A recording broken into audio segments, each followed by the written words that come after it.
Hello, it's the time of the month again for another TFAW unboxing.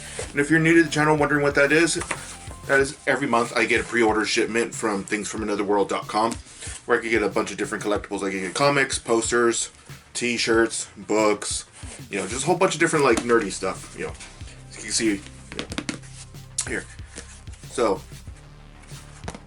without further ado, let's get this opening and see what I have. Alright.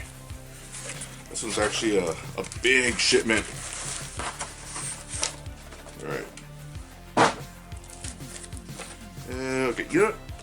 I'm going to surprise myself. I'm not going to look at the checklist. I didn't look to see what it was. I know I got quite a few things this time, so we'll go through it in little bits here and there. You know. So we'll both be surprised. So let's go. Alright, up first is Department of Truth, issue 6. Oh, this is a variant cover because this is very interesting. I've still yet to read the series. Okay, one thing I noticed, there is some damage to the backboard, but not to the comic. So that's good. Thankfully, I don't have to contact anyone in customer support, so.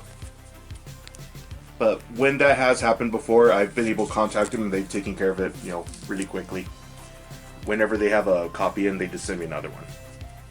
So yeah, it's kind of cool. It has a very creepy vibe to it. It reminds me of the cover art they've done for, not this company, but just in general for the Chilling Adventures of Sabrina the Teenage Witch, the horror series. You know, like it has this weird, you know, kind of old-timey gothic look to it that's black and white with red, and this has a lot of that, you know, that rough sketch. Yeah. So that's one comic. Let's see what we got next. Up next we got, oh okay, Superman, House of L, Future State.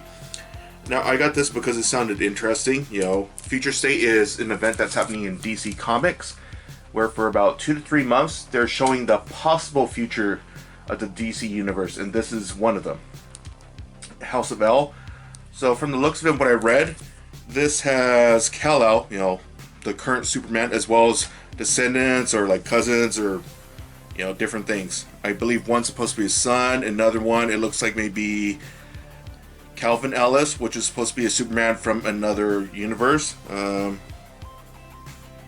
This one, I almost looks like she could be Starfire, because I see the orange hair and the green eyes, or at least a Tamarin. So, not sure who the other ones are, so this one should be interesting. So, I'll have to check it out later. See, that's the person I was talking about, the orange hair and the green eyes. It's reminds me of Starfire, Teen Titans.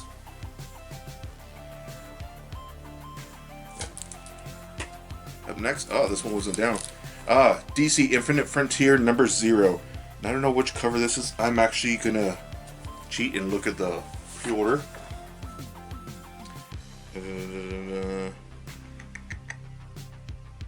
John Tim's cardstock variant. I don't know who that is, but I like his look. It has a very anime look to it. Like how the characters are drawn. It reminds me a little bit of, you know, My Hero Academia, the way they draw, you know, All Might. You know, there's a certain flow to the lines they do for All Might as they don't do for certain characters. They're very dynamic and, you know, elongated. You know, I'm not saying the character looks like All Might, but, you know, see, it's a similar art style. Okay, up next, Kaiju Score number 4. I've still got to read this. You know, I remember, like, I started subscribing to this because it was a pretty cool series, just from what I heard about it. The concept was just, you know, it's freaking weird and it's cool, so I need to check it out. If you forgot what it was about, it's supposed to be a heist movie combined with, you know, giant monsters with kaiju. So, I can't remember if they're trying to steal a kaiju, or it's in the backdrop of a world of kaijus and other stuff's going on at the same time. Who knows? I have to check this out. A few more things. Now I actually did cheat, and I just looked at the packing slip, just check on a few things, because I recognize some of the comics. So up next, I'm going to show you 2 different covers for the same comic. Radiant Black number 1 from Image Comics. And I remember getting this because Kyle Higgins, I remember him, he worked on, not Teenage Mutant Ninja Turtles, Power Rangers. I met him before, I have a picture of him somewhere. You know, totally nice guy, it was totally cool. And another one was, where was it? Yeah, this was a variant cover. So first I'm going to show you the regular cover for Radiant Black. Very basic background, but one thing I like about covers like this, where it's white, if you want to get signatures, they show very beautifully, in a white background, very well. Or if they have silver, you can do it, right here. And covers like this are really good for signatures. So, and I also got one. TFAW has also been offering exclusive covers, that are only available through them by pre-order, and some of them are limited to like 500 or 250. Just the other day, there was, I can't remember what it was. Some series was offering a limited run, 500 issues, and I saw the email like the day after, and it was already sold out. So, all right, so this is another one. This is the variant cover, Herrera. I wasn't sure who that was, but I thought it was like a really cool looking cover. Look at it. Very vibrant blues there. Sorry for the glare from the camera. This is Radiant Black. I forgot what this series was about, but I remember, Kyle Higgins. There's certain people, when you meet them, they leave such a nice impression that you figure anything you find by them, you're going to support. Like, that's why anytime I find anything by Chip Zdarsky, I support it. Like, he's one of the first people I got autographs from, and he was super nice. Okay. Up next, Orcs, #1. Now, I remember why I got this.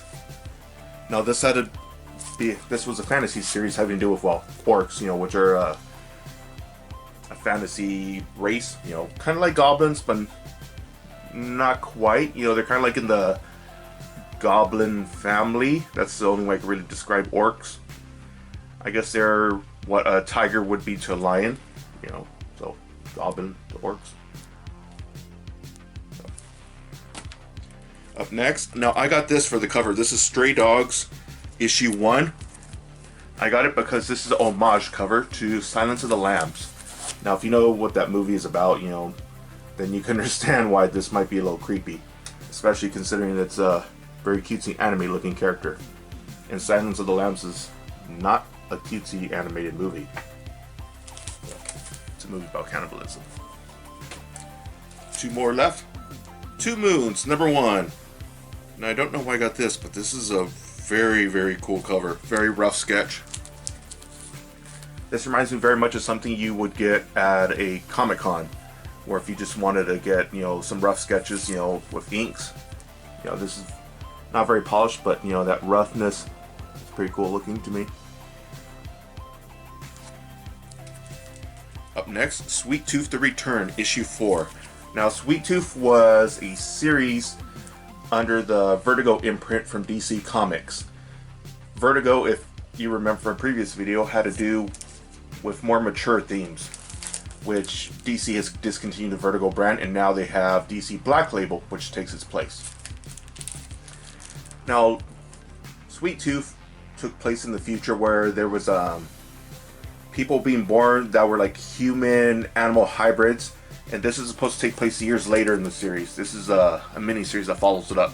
Sweet Tooth was one of my favorite series, and it was done by Jeff Lemire. He's someone I met. He's signed my copy of Sweet Tooth. I think I had issue 1 at the time. I can't remember.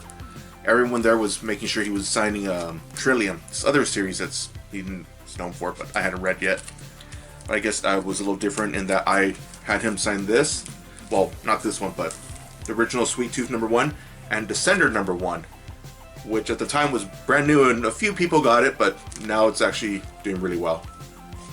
It has a follow-up series, Ascender, so it's cool. I'm actually backing something by him on Kickstarter, Cosmic Detective. If you have time, go on there, check it out. In a few months, I should have a video. They're finishing up their comic, so I'll have some more stuff from him. And finally, last but not least, Teenage Mutant Ninja Turtles, The Last Ronin, issue 2. Now, this is a little bigger than regular comics. I'll show you what I mean. Look at the, see, it's a little longer there. It's,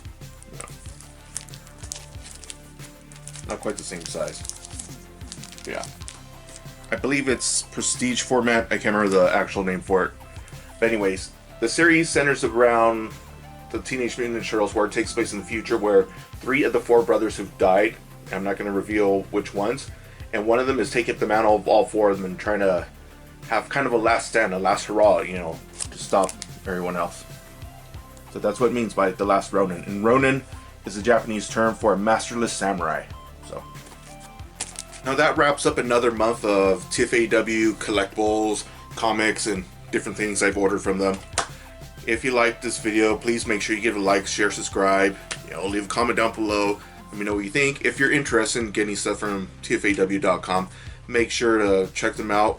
I'll put a link in the video, or it's pretty obvious, TFAW.com, thingsfromanotherworld.com.